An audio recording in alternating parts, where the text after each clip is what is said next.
अरे कोई पुलिस को बुलाओ, मेरी तिजोरी से करोड़ों रुपए चोरी हो गए। सब्सक्राइब करें। शांत हो जाइए मैडम। आपको किसी पे शक है? घर में कौन कौन आता जाता है? घर में तो सब पुराने लोग हैं, लेकिन वो लड़का, हाँ वही, रोज इस बंगले के आसपास घूमता रहता है, कूड़ा बीनता है। सुबह भी यहीं था। अरे सुन, नाम क्या है तेरा? साहब दिशांत। पैसे कहाँ छुपाए हैं? सच सच बता दे। साहब मैंने कोई चोरी नहीं की है, मैं तो बस कूड़ा बीन रहा था। अच्छा, सीधे नहीं बताएगा? चल थाने, वहीं याद आएगा सब। साहब मैंने सच में। चुप! अब अदालत में अपनी बेगुनाही का सबूत देना, वहीं पता चलेगा सच क्या है। आरोपी दिशांत, क्या तुम्हारे पास केस लड़ने के लिए कोई वकील है? नहीं माननीय जज साहब, मेरा कोई वकील नहीं है। तो क्या तुम कानूनी सहायता लेना चाहते हो? अदालत तुम्हें वकील उपलब्ध करा सकती है। नहीं साहब, अगर इजाजत हो तो मैं अपना केस खुद लड़ना चाहता हूँ। सुबह के 5 बजे थे। शहर अभी पूरी तरह नहीं जागा था, लेकिन रेलवे पुल के नीचे काम शुरू हो चुका था। प्लास्टिक की बोरियां खड़खड़ा रही थीं, लोहे के डिब्बे आपस में टकरा रहे थे। एक बूढ़ा आदमी बोला, जल्दी कर दिशांत, सूरज निकल आया तो अच्छा कबाड़ कोई और उठा ले जाएगा। दिशांत ने सिर उठाकर उसकी तरफ देखा, कुछ नहीं बोला, बस फटी बोरी कंधे पर टांगी और आगे बढ़ गया। 17 साल का दुबला पतला लड़का, कंधे पर बोरी, हाथ में टेढ़ी लोहे की छड़ी। माँ कई साल पहले बीमारी से चली गई थी। पिता रिक्शा चलाते थे, लेकिन एक हादसे के बाद चल नहीं पाते। घर रेलवे लाइन के पास टीन की छत वाला छोटा कमरा था। कूड़ा उसके लिए गंदगी नहीं था, वही कमाई थी, उसी से घर चलता था। कभी कभी उसी कूड़े में उसे ऐसी चीजें मिल जाती थीं जो बाकी लोगों के लिए बेकार थीं, लेकिन उसके लिए कीमती। एक दिन पुराने अखबारों और फटे कागजों के ढेर में उसे एक किताब मिली। कवर पर लिखा था, भारतीय संविधान का परिचय। पन्ने मुड़े हुए थे, धूल जमी थी, लेकिन अक्षर साफ थे। उसने बिना ज्यादा सोचे किताब बोरी में रख ली। शाम को जब वह घर लौटा और पिता दवाई लेकर सो गए, तब उसने पहली बार वह किताब खोली। शब्द कठिन थे, कई जगह समझ में नहीं आते थे, लेकिन एक पंक्ति उसके मन में अटक गई, सभी नागरिक कानून की नजर में समान हैं। उसने उस वाक्य को 2-3 बार पढ़ा। उसे लगा जैसे यह बात सीधे उसी से कही गई हो। अगले दिन जब उसने यह बात अपने दोस्त नसीम को बताई, तो नसीम हंस पड़ा। ये क्या करेगा तू पढ़ के? बराबर तू और वो बड़े लोग, हाँ? सपने कम देखा कर। दिशांत मुस्कुराया नहीं, उसने बस कहा, पता नहीं, पर अगर लिखा है तो कभी तो सच होगा। उस रात से वह रोज थोड़ा थोड़ा पढ़ने लगा। कई शब्द समझ नहीं आते थे तो वह अनुमान लगाता। कभी कभी पास के सरकारी स्कूल की दीवार पर लगे पोस्टर पढ़कर शब्दों का मतलब जोड़ने की कोशिश करता। उस दिन भी सब सामान्य था। वह सड़क किनारे पड़े कूड़े में प्लास्टिक और कबाड़ छांट रहा था। पास ही शहर के जाने माने व्यापारी का बड़ा बंगला था। वह अक्सर वहीं से गुजरता था, क्योंकि वहां अच्छा कबाड़ मिल जाता था। दोपहर तक सब सामान्य था। फिर अचानक बंगले के अंदर से शोर उठा। घर के अंदर से एक औरत की घबराई हुई आवाज आई, चोरी हो गई, घर में चोरी हो गई। लॉकर से करोड़ों रुपए गायब हैं। बंगले का गेट खुला, लोग बाहर भागे, नौकर चाकर इधर उधर दौड़ने लगे। माहौल अचानक बदल गया। मालकिन रो रही थी, लॉकर से पैसे गायब हैं। कुछ ही देर में पुलिस आ गई। एक पुलिस वाले ने सख्त आवाज में पूछा, आज सुबह यहाँ कौन कौन था? मालकिन की नजर इधर उधर घूमी और आकर दिशांत पर टिक गई। वही लड़का रोज यहीं घूमता है, शक उसी पर है। दिशांत ने छड़ी कसकर पकड़ ली। उसने हिम्मत जुटाकर कहा, मैंने कुछ नहीं किया मैडम, मैं तो बाहर ही था। मालकिन ने तीखी आवाज में जवाब दिया, तो पैसे हवा हो गए क्या? रोज यहीं मंडराता रहता है। बहुत चालाक बन रहा है। चल थाने, वहीं सच उगलेगा। साहब सच कह रहा हूँ, मैं अंदर नहीं गया। तभी नसीम दौड़ता हुआ आया। साहब ये चोरी नहीं करता। हम लोग तो बस। नसीम ने बात पूरी भी नहीं की थी कि कांस्टेबल ने उसे झिड़कते हुए पीछे धकेल दिया। कांस्टेबल गुर्राया, बहुत बोलता है, वकील बनेगा तू? नसीम ने होंठ दबा लिए, आंखों में पानी भर आया। हम गरीब हैं साहब, चोर नहीं। चल गाड़ी में बैठ। भीड़ में से किसी ने फुसफुसा कर कहा, ऐसे ही होते हैं, मौका मिले तो हाथ साफ। थाने में रात तक पूछताछ चली। उसके पास न वकील था न कोई पहचान। बार बार वही सवाल, वही शक। कब अंदर गया? पैसे कहां छुपाए? मैं अंदर गया ही नहीं। रात गहराती गई। आखिरकार उसे लॉकअप में बंद कर दिया गया। लोहे की सलाखों के पीछे बैठा वह दीवार से टिक गया। पहली बार उसे महसूस हुआ कि सच बोलना काफी नहीं होता, उसे साबित भी करना पड़ता है।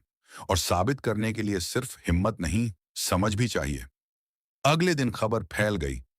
कूड़ा बीनने वाला लड़का चोरी में पकड़ा गया। लोगों ने बिना पूछे मान लिया, ऐसे ही लोग करते हैं। लॉकअप में बैठा दिशांत चुप था।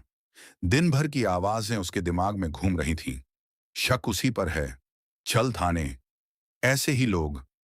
उसने धीरे से खुद से पूछा, अगर कानून सबके लिए बराबर है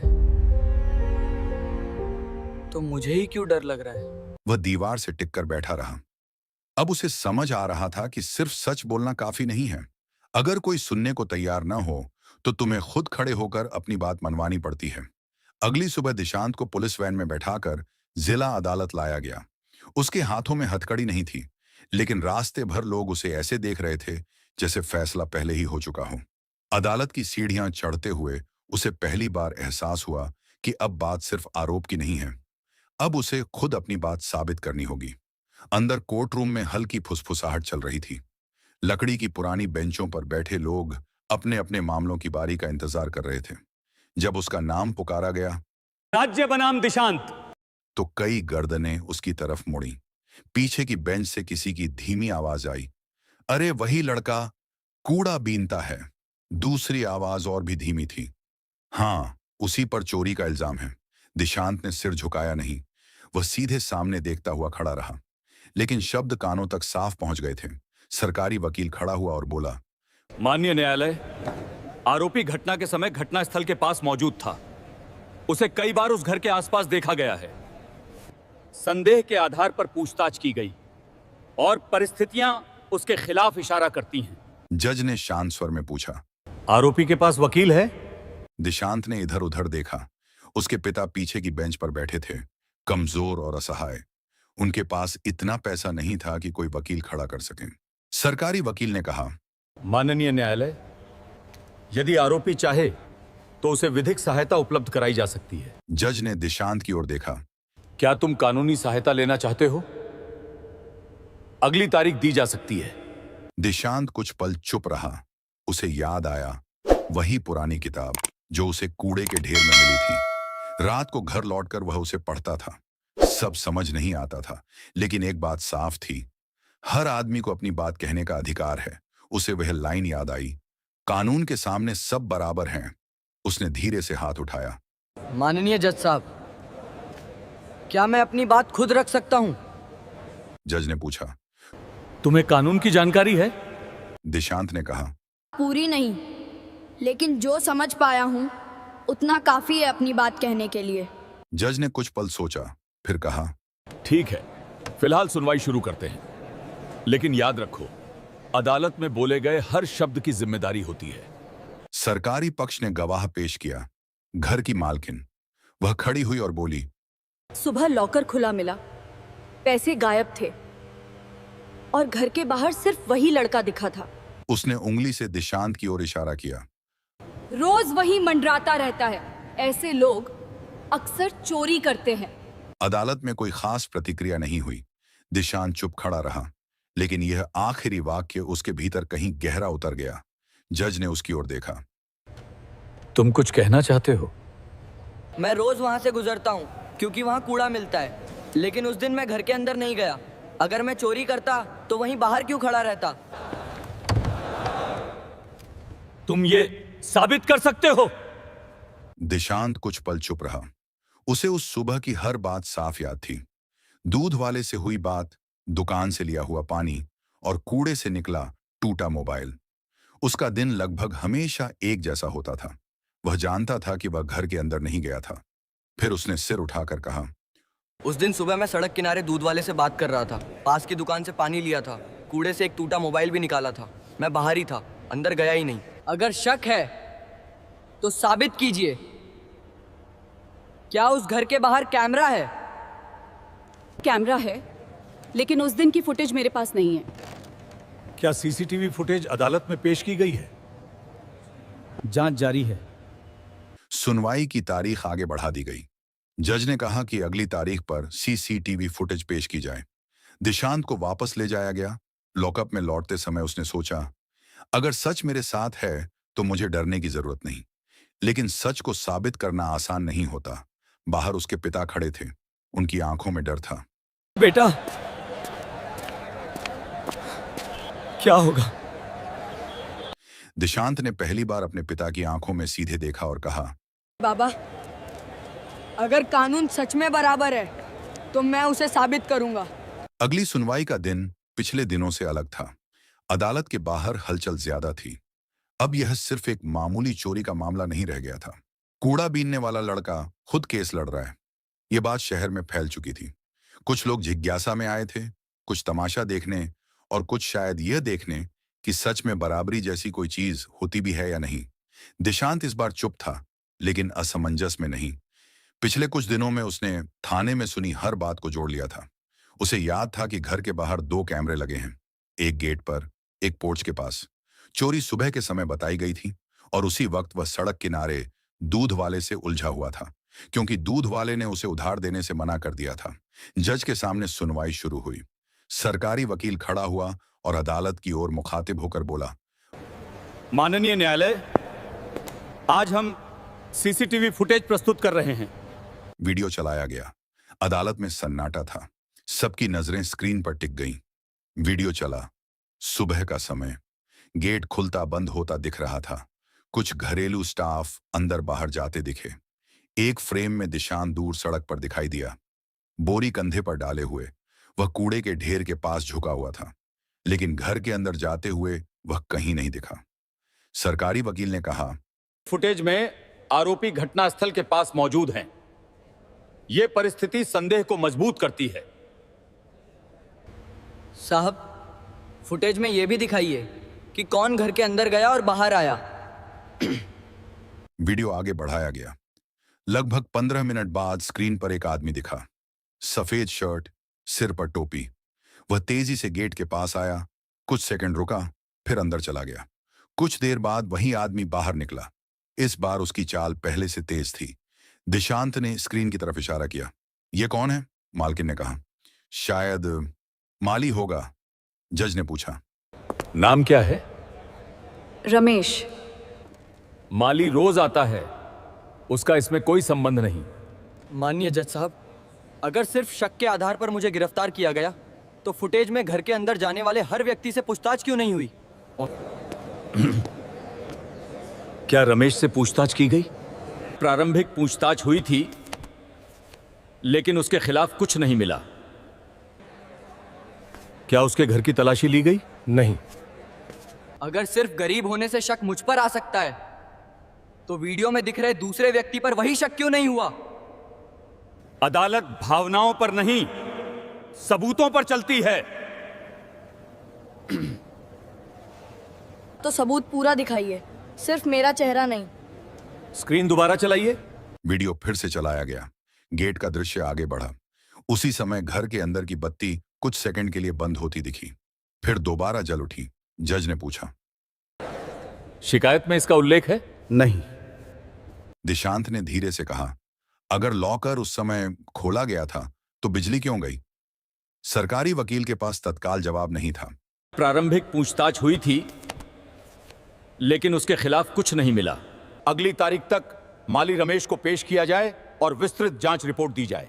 अदालत स्थगित की जाती है।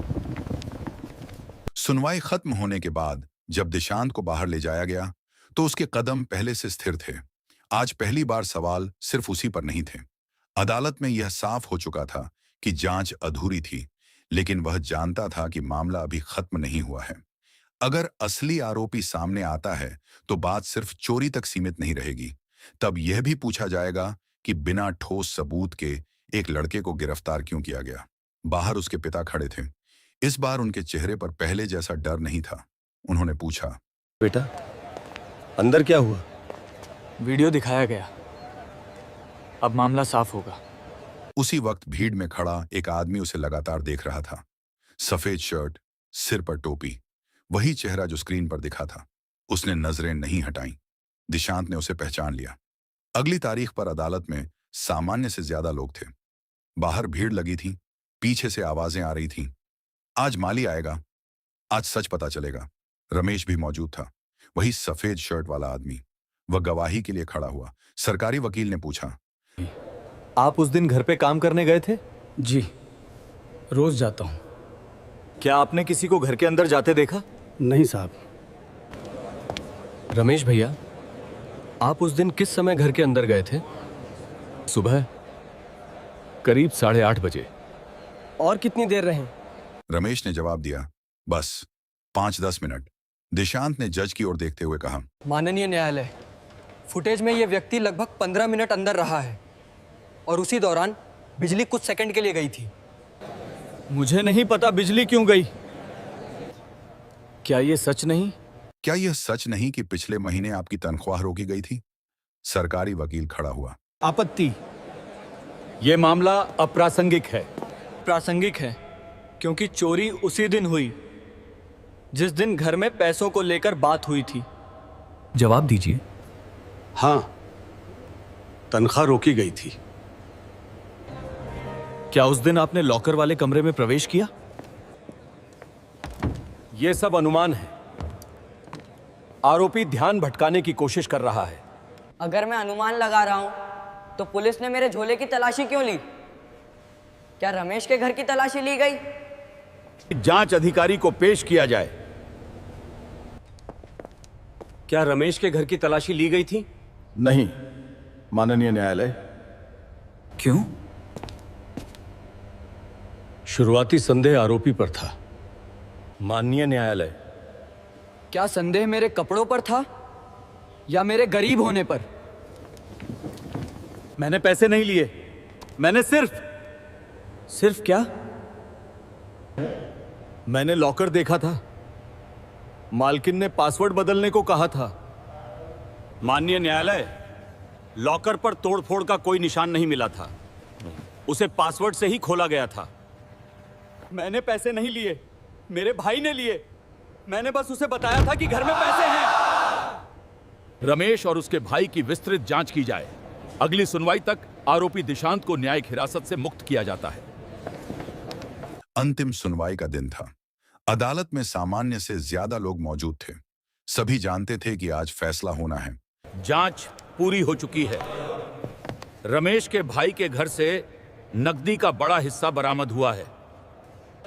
जांच रिपोर्ट में दर्ज है कि लॉकर बिना किसी तोड़फोड़ के पासवर्ड से खोला गया था। कॉल रिकॉर्ड से यह भी सामने आया कि चोरी से एक रात पहले रमेश और उसके भाई के बीच कई लंबी बातचीत हुई थी। अदालत के समक्ष प्रस्तुत साक्ष्यों, सीसीटीवी फुटेज, कॉल रिकॉर्ड और बरामदगी के आधार पर यह स्पष्ट है कि आरोपी दिशांत के विरुद्ध लगाए गए आरोप प्रमाणित नहीं होते। उसे तत्काल प्रभाव से बरी किया जाता है। यह भी स्पष्ट है कि जांच की प्रारंभिक दिशा में पूर्वाग्रह का प्रभाव रहा। किसी व्यक्ति की सामाजिक या आर्थिक स्थिति उसके विरुद्ध साक्ष्य नहीं हो सकती। न्यायालय इस मामले में जांच एजेंसी को सावधानी और निष्पक्षता बरतने की सख्त हिदायत देता है। अदालत आरोपी दिशांत को सभी आरोपों से मुक्त घोषित करती है। अदालत ने जांच में हुई जल्दबाजी पर भी टिप्पणी दर्ज की। दिशांत को बोलने का अवसर दिया गया। वह खड़ा हुआ और बोला, माननीय न्यायालय, अगर मैं पढ़ना नहीं जानता तो शायद बोल भी नहीं पाता। मुझे कानून पूरा नहीं आता, लेकिन इतना समझ आया कि सवाल पूछना जरूरी होता है। गरीब होना अपराध नहीं है। बाहर निकलते समय वही लोग खड़े थे जिन्होंने पहले दिन उसे शक की नजर से देखा था।